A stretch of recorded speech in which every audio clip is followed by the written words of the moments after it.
Wala yakunu kalladina utul kitaba min qablu fatala alaihimul amadu faqasat qulubuhum. Tadi Allah Ta'ala tanya. Yang kedua ni wala yakunu ni Allah Ta'ala nasihat. Boleh jadi kita duduk tengah musing otak nak cari nak lagu mana aku mukmin kau kafir kau munafik, tu yang kata wala yakunu kalladina utul kitaba min qablu fatala alaihimul amadu faqasat qulubuhum. Tu yang kata mu jangan tiru orang alim. Jangan tiru orang alim zaman hari tu. Orang alim itu dia panggil alladzina utul kitaba, orang-orang yang diberi kitab. Belum Nabi Muhammad datang ni sallallahu alaihi wasallam, belum pada tu ada kitab dari langit. Melalui Nabi Isa orang panggil Injil, melalui Nabi Musa orang panggil Taurat, melalui Nabi Ibrahim Nabi berapa tu orang panggil Mizmar Daud, Suhuf Ibrahim, macam-macam kitab tu dari langit pada nabi-nabi zaman itu. Dan bila Nabi Muhammad mari, maka kitab satu lagi akhir zaman iaitu Quran. Tuhan kata mu jangan tiru orang tu ahli zaman itu. Maksudnya ahli kitab. Ahli kitab maknanya Yahudi Nasara. Kenapa? Orang ahli zaman hari itu ni fatala alaihimul amadu.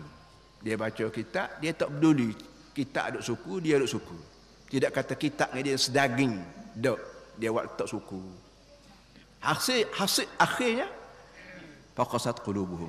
Menyebabkan hati perut mereka jadi keras.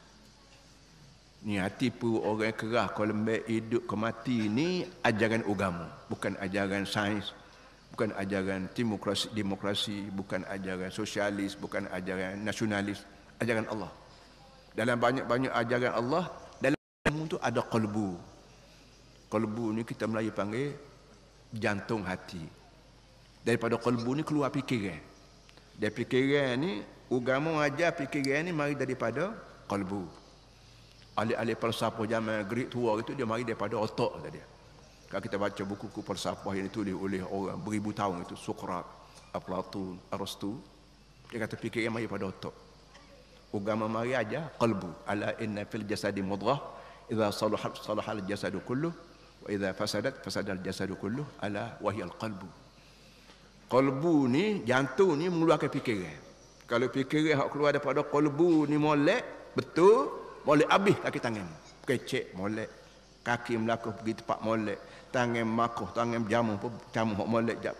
Tulis kau cek ke sains cek kau tulis tak tulis berapa internet kau blogger kau berapa semua molek berlaku sekiranya qalbu Musa tu molek. Tapi kalau qalbu Musa ni huduh, fasadat, punah.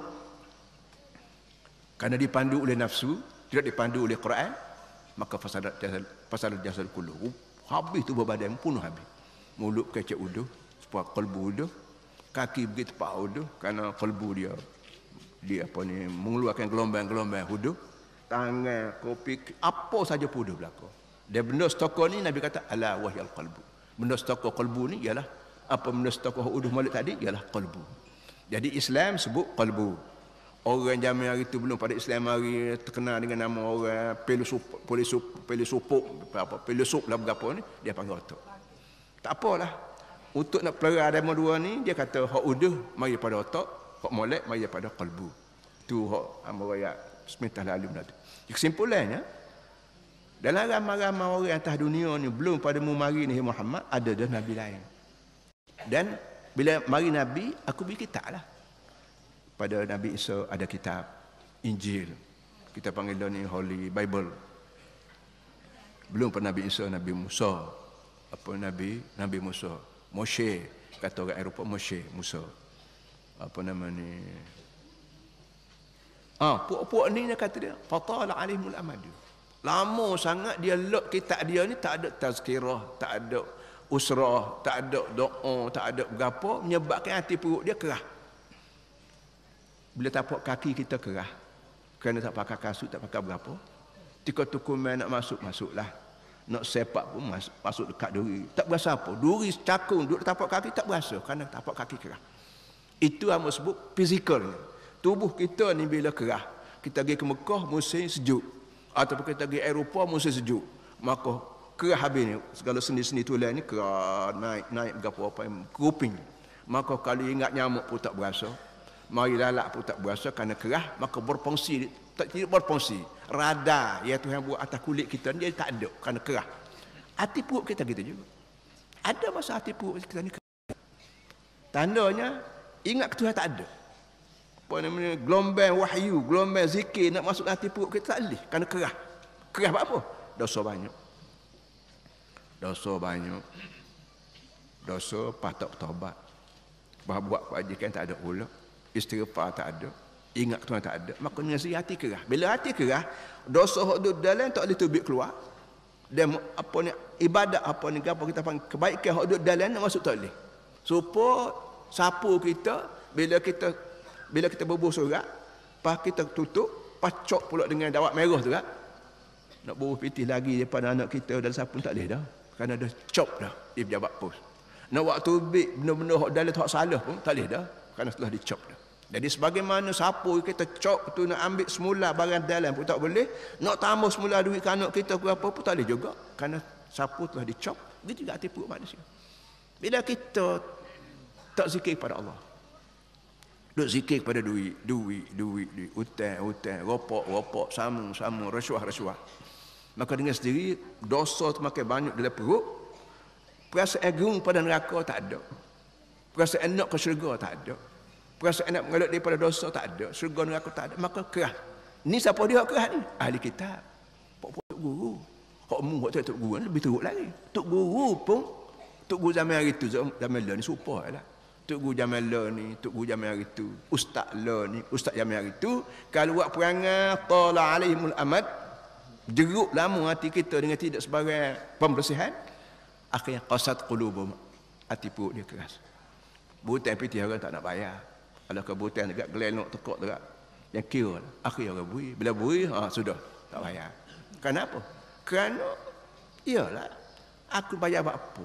Moga dia beri pitih kat aku. Pandailah kita berdalih, begitu berdalih bini aku wayak aku miskin, aku wayak aku susah, aku wayak anak ramah, anak ke sekolah berapa buat. Pada awak lolok ya. Orang yang belah pada kita, beri butang pada kita. 100, 1000, 10 riyal, apa semua sekali. Bayar ada. Tak ada terasa sekian belah. Tak ada terasa pusing renyuh. Tak ada berasa apa. Dalam masa banjir baru ni. Amma pergi melawat di kawasan pi Sungai Golok. Orang yang terbuka pintu hati, derma, berah, pah ke kertas berapa pam. Kertas budak-budak pakar tu berapa apa. Paper berapa nama. Air, botol. Hak tu orang lembut hati bui. Hak keras hati jaga ambil balik rumah. Menatang. Ini menatang. Bagaimana menatang? Tak erti nak ke syurga. Orang hak jenis menatang. Orang jauh-jauh hari barat derma. Dia je mari ambil balik rumah. Ni orang di Kelantan. Serami Mekah. Tak ada wahyu. Tapi orang kata dia serami Mekah. Dia tak ada tindak balas apa. Tak ada reaksi apa. Berapa dia. Ini para hadirin semua benda apa sebut. Benda waqi'i, benda realiti kita panggil. Tanda orang ni. Tanda hati lembut, hati kerah. Kalau lembut juga, buatan selan tolong beri derma. Orang sakit, orang susah. Orang kena usung, kena berapa musim banjir. Umur selan, lembu kubal, tak tahu gila kuana. Maka dia terbuka pintu hati. Orang yang pasal hati kerah ni, pasal ni. Lalik-lalik orang yang diipung, beri barat, nak uya barat. Dia ambil, buat balik rumah. Ini orang panggil hati lembut. Jadi kesimpulannya, kita duduk atas dunia ni lain pada jaga perut. Makan minum kena makan. Kerana perut-perut ni hak Tuhan beri jaga molek. Qalbu sadari kena jaga juga. Tak boleh jaga perut je, qalbu tak jaga, tak boleh. Hak jaga perut je tak jaga qalbu ni orang lain. Agama lain. Nak kata agama lain, ko Islam lain, ko teori lain, ko kata ke lah. Tapi bila sebut kata Islam, kena jaga kedua. Hati perut kita kena jaga molek, makan minum kena beri molek, kain pakai kena jaga molek, kerana itu jaga amanah. Dan qalbu kita kena jaga juga. Hak tu jaga dengan nasi berah, hak ni kena jaga dengan zikrullah. Ingat pada Allah. Ingat pada Allah Maha Kuasa, aku Maha Lemah. Ingat pada Allah buat syurga neraka, aku nak lagu mana ni kau tidak turut Tuhan. Ingat tu saya insya-Allah sekerah-kerah hati pakai jadi lembut dan setutup-tutup mana pintu hati pakai terbuka insya-Allah. Baik. Wakathirun minhum fasiqun. Sebahagian besar daripada tok guru ni fasik. Wakathirun minhum fasiqun. Majority kita panggil tadi. Majority orang tok guru zaman hari tu ni fasik. Tuan ayat ni dia sebut zaman dulu supaya kita tidak tiru. Zaman dulu ni maknanya Yahudi Nasara. Baik. Kemudian sebab tu amal sebut sama kita Kita sekarang ni kita megang sebuah negeri. Jangan fikir kira nak buat jalan raya je. Jangan fikir nak betul lokal je. Jangan fikir nak buat berapa lagi je. Kena fikir juga hati kolbu rakyat. Lain pada kita buat kemudahan-kemudahan asasi untuk rakyat hidup, kita juga kena jaga kolbu dia. Hati perut dia, hati perut. Supaya dia tidak pesong pada jalan Allah. Sebab itulah kita tutup reba. Reba kita tutup. Kerana reba ni racun, Bapa sebut tadi. Dan bila kita berjual pun 50 sen, 50 ringgit, modal kita pergi reba, maka reba tu racun. Racun tidak berkembang. Rumah tangga kita, lampu kita menyala kerana kita bayar dengan duit, ia mari reba. Kita sewa rumah, boleh duduk atas rumah ni kerana tuan rumah kita bayar. Tuan rumah ni kita bayar dengan duit reba. Kita mari kota baru pakai kereta, beli minyak kereta dengan duit reba. Mau berapa lagi? Bila asah tu reba, bila butir benih tu reba, maka reba habis. Pokok kita tanam muatan. Tanam butir muatan dekat. Naik batang muatan, daun muatan, ranting muatan, buah muatan. Dia tak jadi tanam muatan, lepas tu buah durian. Jadi. Tu dia. Ini kaum benda begini kita fikir. Kita fikir tak fikir benarnya begitu.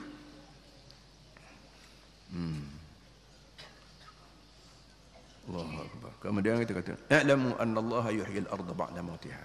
Qad bayyana lakumul ayati la'allakum ta'qilun." Tadi Tuhan sebut hati perut orang kerah.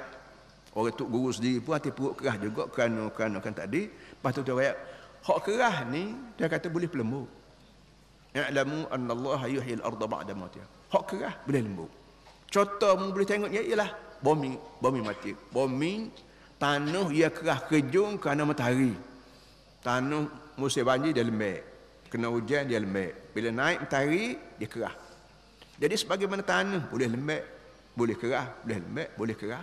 Hati perut pun boleh juga, boleh lembek, boleh kerah. Kalau kerah ni kerana matahari, lembek kerana air, maka hati perut pun boleh kerah, boleh lembek. Terletak atas zikir tak zikir. Zikir makna bukan mengatik saja. Ilahi ni. Orang Melayu Kelantan mengatik ilahi. La ilaha illallah, apa jaga ilahi. Tu cara orang Melayu kata jami hari tu uli anak uli cucu ilahi. Akhir budak tu jenera. Nak sebut zikir ni sebut nama Allah. Ar-Rahman ke? Ar-Rahman. Duduk kita duduk ya Allah, ya Rahman, ya Allah, ya Rahim, ya Allah, ya Wadud, ya Allah. Apa saja sebut nama Allah kita panggil berzikir, termasuklah baca Quran. Baca Quran ni bila kita baca seumur, lepas main subuh baca sebelah sepipi. Lepas mayam murid baca sebelah baca sepipi. Sama ada kita baca surat atau ajar anak cucu. Orang yang reti Quran tu kalau nak suruh dia sikit panggil budak-budak. Pergi ke masjid, pergi surah, lepas mayam murid kita pakai ajar budak-budak. Anak kita ke anak orang kan, mari main sini bawa Quran. Mari main sini, main sini. Sama ada hak guru Quran hak puan, guru Quran hak lelaki, kita tolong ajar Quran kepada budak. Tolong ajar agama pada budak. Tolong ajar halal haram pada budak. Tolong ajar hal syurga kepada budak, kita panggil zikir belaka. Karena bila kita baca Quran ingat Tuhan. Karena Quran mari pada Allah. Kita baca hadis ingat Tuhan. Karena hadis mari keluar Nabi Muhammad ni orang Tuhan lantik, bukan kerajaan lantik. Semua zikir belaka. Apa saja kita buat, kita kata, kita buat untuk Allah suka pada kita akhirat kelak, maka kita panggil zakirillah katsiran wa zakirat. Pada Allah. Benda lagu ni boleh melembutkan hatimu ya kerah. Sebagaimana tanah hak kerah boleh lembut melalui air. Sama ada air hujan, sama ada air jiru, air paip, terjiru, sama ada apa sebut kata air, maka dia boleh lembek habis tanah-tanah. Daripada lembek tanah tu tubik tanaman-tanaman. Rupuk kau untuk makan minum biri, pohon kayu kau untuk makanan kita, jadi harta kita semua melalui air. Hak dari langit, hak turun secara butir kita panggil air. Hak turun secara tak nampak kita panggil wahyu. Kedua-duanya boleh melembutkan bumi yang kerah dan boleh melembutkan hati yang keras. Itu sebagai dalil Tuhan sebut bahawa hati kerah pun jangan rusing, boleh pelembut. Syaratnya zikrullah dan baca Quran. A'lamu anna Allah yuhyil arda ba'da mautiha. Sesungguhnya kena reti Allah boleh menghidupkan bumi yang kerah lepas pada mati. Maksud mati maknanya kerah kejun, tak tumbuh rumput, tak tumbuh apa. Qad bayyana lakumul ayati la'allakum ta'qilun. Semua ni tanda-tanda ayat-ayat aku yang aku sebut padamu, mudah-mudahan mu berakal fikiran. Allah Taala selalu sebut akal. La'allakum ta'qilun. la'allakum tahtadu, la'allakum tafakkarun. Ini ayat-ayat perkataan begini nak cuit hati kita supaya jangan jadi kerah, dia lembut. So, yang keduanya, innal musaddiqina wal musaddiqat wa aqradullaha qardan hasanan yudha'af lahum wa lahum ajrun karim. Hak ni misalnya hati kerah nak suruh lembut lagu mana? Tadi dia royak dari segi teori kita panggilnya zikir. Yang kedua secara praktikal. Kalau memang takut hati kita kerah, kena sedekah. Kerana pitih mah harta benda ni menyebabkan orang jadi kerah perut. Kau tak kena gaya. Atas dunia ni, jok zaman tu ada betul tikai anak tu ada kobing habis, ki bagi. Kata setengah harta, kata setengah tino. Jok daripada anak tu ada mula-mula Qabil, Habil, betul dah mati ke diri, ki berebut benda. Menurun paklalun. Sama ada Melayu, ko Cina, ko India, ko Putih, ko Amerika, ko. Hidup kita ni, kerah hati kita ni kerana benda. Benda ni hak dapat tengok. Pahala tak dapat tengok. Orang mudah pikat dengan bagai hak nampak. Syurga neraka ni bagai tak nampak. Orang payah terpikat. Kita hak dituk guru sendiri pun terpikat dengan benda. Dia orang tina lah ni, dia comel tu, dia lesek buat, dia cap buat tu, jadi comel. Tak comel, tak ada orang tak tarik comel. Tuhan pun comel. Inna Allah jamil yuhibbul jamal. Tuhan ni comel. Kalau orang pun comel juga, kecek comel, muka comel, tikah laku comel tak? Mana orang tak tertarik? Nak orang tino ni kan? Inna awala fitatin bi Bani Israil. Apa namanya? Nabi sebut fitnah yang paling bahaya di Bani Israel ialah orang tino. Jauh daripada Bani Israel lagi, orang tino merupakan cabaran orang lelaki. Kalau dia gelak tekuk sikit kan, betul air mata setitik dua kan, habis orang rebuh catuk orang jatuh. Itu dia duduk. Jadi alhamdulillah, yang makna royaknya, benda yang mengerahkan hati manusia ni, pertama benda, harta, retina, zuyina lin-nas hubbu syahawat minan nisa' wal banin wal qanatir muqantarah min adh-dhahabi wal fiddah. Ini Tuhan senara dalam Quran. Benda-benda ni boleh mempengaruhi orang lelaki. Nombor satunya an-nisa', perempuan. Wal banin, anak-anak, bukan anak nak jaga anak, curi, nak suruh bini saya curi, rasuah, nak suruh. Akhir sekali kita lupa pada syurga neraka. Syurga neraka tak nampak tengok. Dosa pahala tak nampak tengok. Yang menyebabkan orang derah lupa, mu tak nampak tengok. Kalau rima mari catuk, pakat lari habis, tak ada yang bersuruh lari belakang. Tapi kalau tayar gambar rima ya, budak-budak sengih tengok. Kalau tayar gambar tidak rima tapi gambar gerai. Jadi orang payah terpikat dengan barang tak nampak tengok dan mudah terpikat dengan barang tak nampak tengok. Sebab itulah Islam ni campur dua. Nampak, tak nampak. Tubuh badan nampak, roh tak nampak. Allah Taala sendiri jin tak nampak, malaikat tak nampak, syurga neraka tak nampak. Dia Tuhan bernama dia Alimul Ghaibi Wasyahadah. Aku tahu belaka, benda gaib, benda tak gaib. Jadi oleh hal demikian, satu daripada cara nak melembutkan jiwa manusia ialah sedekah. Orang yang bersedekah, baik laki baik puan. Dan orang ni bukan tahu batu kelubuk dak. Wa aqradullaha qardan hasana. Orang ni sebenarnya beri hutang pada Allah. Katakanlah orang kaya tuk gawa jajahan kita ataupun untuk email jajahan kita ni, dia orang dah gaji tetap, tiba-tiba mai rumah kita orang miskin nak minta hutang. Mari rumah kita. Dia kata, Pak Cik, ada piti ke? Ambil suntuk piti sikit. Oh, orang berebut nak beri. Kerana orang nak berhutang ni, ada gaji, ada allowance, ada gotong ni yang mudah cara kita. Kalau kita pergi jabat dia nak gotong ni mudah sikit. Maka semua orang pakat nak beri belakang. Itu kalau orang tarah ya. Apa kata kau tarah MB, tarah Perdana Menteri, tarah apa lagi, kau kaya lagi. Kau lebih rela hati kita beri. Allah Ta'ala lebih pada lebih pada berapa. Bila dia minta kita menderma, dia kata, bukan beri pada orang tu, beri aku. Sebagai hutang. Aku bayar akhirat kelak, lipat ganda. Jadi kalau tak terbuka pintu hati lagi, cokrah benar. Udha'afu lahum. Sekali orang beri hutang kat aku melalui derma ni, aku akan balas secara berganda. Walahum ajrun karim. Lain pada balas berganda, ada lagi pahala yang menilai. Lain pada aku balas balik duitmu RM1 tu aku balas berpuluh-puluh beratus ringgit, mengikut ikhlas tak ikhlasmu, aku ada lagi hadiah bonus dan lain karim yang bermutu tinggi.